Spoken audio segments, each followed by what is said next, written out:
مطمئنن میمیرم برا طبیعت دلا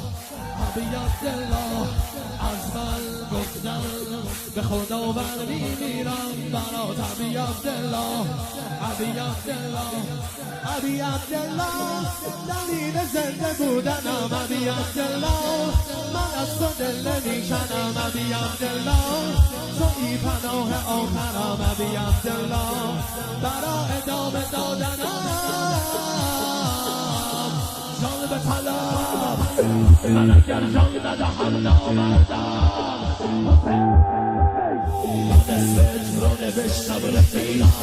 فهم زمینم تو تنیمم تو هر دو دنیا جذابیت حسینه نیت حسینه تربت حسینه